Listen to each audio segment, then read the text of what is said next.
नमस्कार, आप सबका स्वागत है आज एक बहुत ही गंभीर महत्वपूर्ण टॉपिक्स पर जो सनातन धर्म के लोगों के लिए बहुत ही ज़्यादा संवेदनशील है, क्योंकि इसी के ऊपर अलग अलग धर्मों के लोग हम पर टिप्पणियां करते हैं, कटाक्ष करते हैं और हमारे धर्म में भी विभिन्न प्रकार के विचार आते हैं। वो है मूर्ति पूजा। तो क्या मूर्ति पूजा सही है, गलत है, क्या इसकी डिटेल्स हैं, उनके थ्रू हम जाएंगे इस वीडियो में।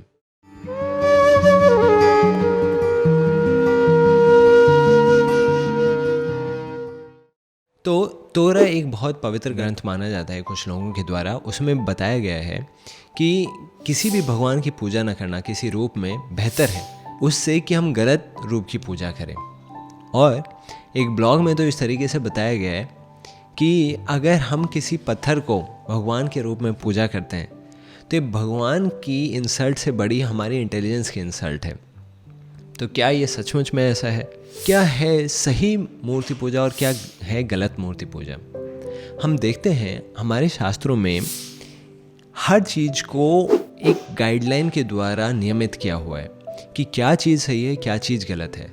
और उसी बेसिस पर भी हम आज इस वीडियो में चर्चा करेंगे कि मूर्ति पूजा का सही प्लेस और सही फॉर्म क्या है और क्या गलत है। तो पहले गलत से शुरुआत करते हैं। तो जब भी हम देखते हैं या तो जो ऑब्जेक्ट है जिस चीज़ की पूजा हो रही है वो, या फिर जो प्रोसीजर है, अगर इन दोनों में से कुछ एक भी गलत होता है तो उसको गलत मूर्ति पूजा के रूप में हम मानेंगे। हम देखते हैं कई लोग भाव अगर देखें लोगों का तो कई लोग किसी बर्तन में शनिदेव जी को रखकर भिक्षा मांगते हैं। कुछ लोग रोड पर बैठकर किसी भी देवी देवता की फ़ोटो रखकर भीख मांगने लगते हैं। तो ये सब गलत तरीके की मूर्ति पूजा है। इसी के साथ साथ कुछ क्रिकेटर्स को भगवान बना देना या फिर किसी एक्टर को भगवान बना देना, उनके लिए मंदिर बनाना और उनकी पूजा स्टार्ट करना, ये गलत फॉर्म की मूर्ति पूजा है। इनफैक्ट इस चीज़ को लेकर हमारे सनातन धर्म में ही हमारे ग्रंथों में बताया गया है कि इस प्रकार से पूजा करना गलत चीज़ की और गलत मोटिव से, ये तो बहुत बुरी तरीके से कंडेम किया गया है, उसको धिक्कारा गया है। श्रीमद् भागवत पुराण में आता है यस्यात्म बुद्धि गुणपे त्रिधातु की स्वधि कलत्र आदिषु भौम इज्जति यस्तीर्थ बुद्धि सलेले न करेचित जनेषु अभिज्ञेषु स एव गो खरा। कि अगर कोई व्यक्ति गलत कंसेप्शन से पूजा कर रहा है, मटेरियल विजन से किसी चीज़ की पूजा कर रहा है या मैटर की पूजा कर रहा है, कुछ भी मटेरियल चीज़ की पूजा कर रहा है, उसको क्या बोला गया है? उसको बोला गया है वो गौ के समान है या फिर खच्चर के समान है, क्योंकि वो कुछ भी सोच नहीं रहा कि वो कर क्या रहा है। वो बस अटैचमेंट की वजह से किसी भी चीज़ की पूजा शुरू कर दे रहा है। तो सही फॉर्म की जो मूर्ति पूजा है वो भी हमारे शास्त्रों में एक्सप्लेन की गई है। और उसको एक्सप्लेन करने के लिए मैं कोट करना चाहूँगा, एक 20वीं शताब्दी के एक संत थे केदारनाथ दत्त, गौड़ीय वैष्णव परंपरा में आते हैं। वो समझाते हैं जिस प्रकार से कोई भी चीज़ भौतिक होती है, लेकिन भौतिक चीज़ों में भी, समान प्रकार की चीज़ों में भी हम उनको चिन्हों के द्वारा एक स्पेशल वैल्यू दे सकते हैं। कहने का मतलब ये है कि जैसे अगर कोई पेपर है, यार पेपर को मैं फाड़ देता हूँ, है ना, तो कुछ फ़र्क नहीं पड़ा, इसको मैं रफ वर्क के लिए यूज़ करूँगा, पर नॉर्मल पेपर है। लेकिन अगर ऐसा ही एक और पेपर मैं ले लूँ, इसको मैं फाड़ने से बहुत संकोच करूँगा क्योंकि इसकी वैल्यू है। और दोनों पेपर हैं, एग्जैक्टली पेपर हैं, कोई भी डिफरेंस नहीं है इनमें, इनकी प्रॉपर्टीज़ में। लेकिन मैटर की दृष्टि से भी देखा जाए इनको, लेकिन अगर किसी एक को चिन्हों के द्वारा स्पेशल सिग्निफिकेंस दिया गया है किसी प्रॉपर ऑर्गेनाइजेशन सिस्टम के द्वारा, तो उसकी वैल्यू बढ़ जाती है। हमारी लाइफ में खुद हम देख सकते हैं, इसको ऑब्जर्व कर सकते हैं। तो वो बताते हैं कि चिन्हों के द्वारा हम अलग चीज़ों को अलग लेवल पर ऑब्जर्व करते हैं। फिर उसमें वो बताते हैं 2 प्रकार से चिन्ह दिए जाते हैं भौतिक संसार में। एक चिन्ह होते हैं जो हम देते हैं अपने फैसिलिटी, अपने अनुभव के अनुसार, अपने इमेजिनेशन के अनुसार। जिस प्रकार से अभी हम देखते हैं कि हमने अपने हिसाब से डिसाइड कर लिया कि ठीक है ये 500 का नोट होना चाहिए, ये इस कलर का होना चाहिए, इसमें गांधी जी होने चाहिए और इसकी वैल्यू रहेगी, इस तरीके से रहेगी। लेकिन कुछ सिंबल्स होते हैं जो आध्यात्मिक दृष्टि से, आध्यात्मिक प्लेटफॉर्म से डिसेंड करते हैं। तो ज़रूरी नहीं है, जो लोग अब्राहमिक रिलीजन्स वाले कंडेम करते हैं, यूजुअली वो क्या टिप्पणी देते हैं कि भगवान को आप रूप दे रहे हो इमेजिन करके। लेकिन यहीं पर वो गलती करते हैं कि हम जो शास्त्र पढ़ते हैं, हमारा जो अंडरस्टैंडिंग है वो ये है कि भगवान और अध्यात्म ये एक कम्प्लीटली बियॉन्ड मटेरियल प्लेटफॉर्म के एग्जिस्ट करता है। और वो जो प्लेटफॉर्म है उसको अधोक्षज बोला जाता है। तो वो एक लोअर प्लेटफॉर्म पर मैनिफेस्ट होता है, वो अपने आप को प्रकाशमान करता है कि उन्हीं चीज़ों को हम भौतिक नज़रिए से भी अप्रिशिएट कर पाएँ, उनको देख पाएँ।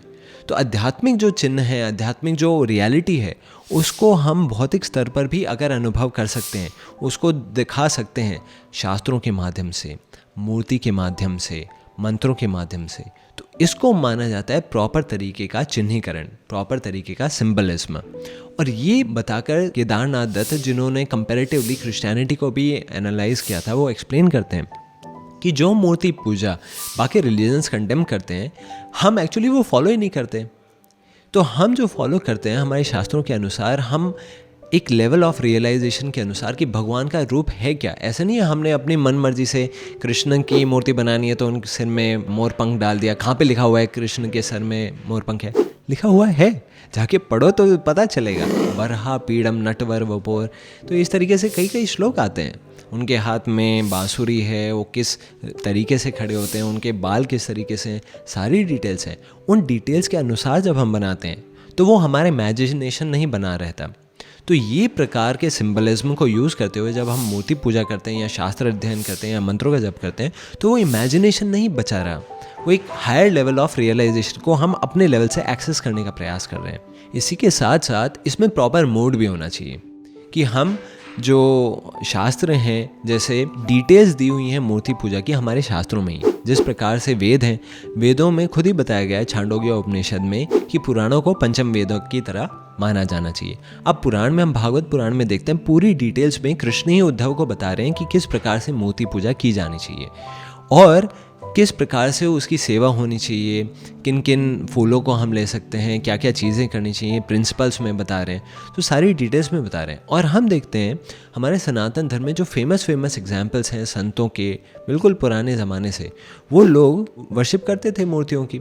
हम देखते हैं ध्रुव महाराज इतना फेमस एग्जाम्पल है, जब वो तपस्या करने जाते हैं, नारद मुनि आके उन्हें शिक्षा देते हैं कि आप तपस्या कीजिए, उसके साथ साथ वो बोलते हैं कि आप मूर्ति पूजा भी कीजिए। और वो खुद एक रूप बनाते हैं नारायण का और उन्हीं पर मेडिटेट करने के लिए बोलते हैं और उनको बताते भी हैं कि इसकी सेवा कैसे करनी है। इसके साथ साथ हम देखते हैं प्रहलाद महाराज, जिनकी वजह से हम होली मनाते हैं, वो 9 तरीके बताते हैं भक्ति योग में आगे बढ़ने के लिए, योग को एग्जीक्यूट करने के लिए। उनमें से एक वो बताते हैं अर्चनम, कि अर्चना करना एक प्रामाणिक तरीका है भगवान को अप्रोच करने का। भगवत गीता में भी कई जगह कृष्ण मेंशन कर रहे हैं कि मेरी पूजा कीजिए, मेरी आराधना कीजिए। तो मूर्ति पूजा हमारे शास्त्रों में दी गई है, इसमें कोई भी संदेह की बात नहीं है। इनफैक्ट हमारे शास्त्रों में ही नहीं, जो परंपरा हमारे शास्त्रों को फॉलो करती हैं, वैष्णव परंपरा और कई शैव परंपरा भी, शंकराचार्य जी ने खुद इतने सारे मंदिरों का उद्घाटन किया और उसके पीछे बहुत हैवी फिलॉसफी भी दी कि किस प्रकार से ये सही है, हम शास्त्रों को फॉलो करते हुए मूर्ति की सेवा कर रहे हैं। इसमें बस एक ध्यान देने वाली बात होती है कि हम सही तरीका अपनाएं, क्योंकि मूर्ति को एस्टैब्लिश करने के लिए जो मूर्ति है उसमें कई सारे प्रोसीजर्स होते हैं। ऐसे नहीं है हम अपने हिसाब से मन मर्जी से रूप बना दिया और उसकी पूजा शुरू कर, नहीं। जो प्रॉपर तरीका, स्पेशली मंदिरों में जिस तरीके से होता है, वो कैसे होता है कि प्राण प्रतिष्ठा का एक तरीका होता है, ये एक प्रोसीजर्स होते हैं, अलग अलग शास्त्रों में वो दिए गए होते हैं। उसमें किस तरीके से जो मूर्ति है उसको कार्य किया जाएगा वो भी प्रॉपर तरीके से दिया जाता है, कैसे वो लाई जाएगी, उसमें क्या क्या प्रोसीजर्स होंगे, कब यज्ञ किया जाएगा और फिर कब हम इनवाइट करेंगे भगवान को कि भगवान इस रूप को आप अपने रूप में स्वीकार करके हमारी सेवा स्वीकार करें इसके द्वारा। और फिर जो बहुत ज़्यादा उन्नत भक्त लोग होते हैं, जो स्पिरिचुअलिस्ट होते हैं, वो खुद पर्सनली इनवाइट करते हैं ब्रह्म को, पर ब्रह्म को, भगवान को कि आप आके इस रूप को स्वीकार करें।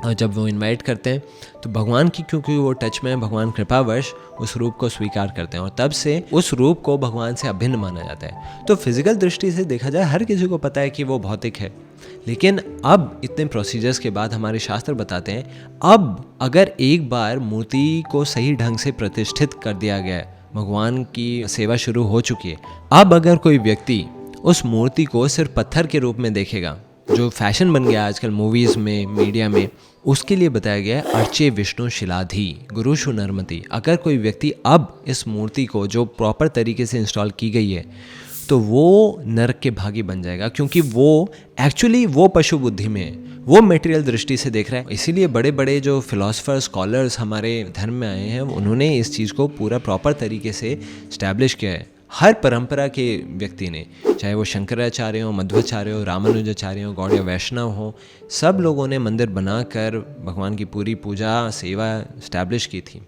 तो इससे हम समझ सकते हैं कि मूर्ति पूजा सही और मूर्ति पूजा गलत में क्या भेद है। हम खुद देखते हैं, हमारे शास्त्रों में डिटेल्स दी गई हैं, उसके पीछे की फ़िलॉसफी दी गई है। आप सबका बहुत बहुत धन्यवाद।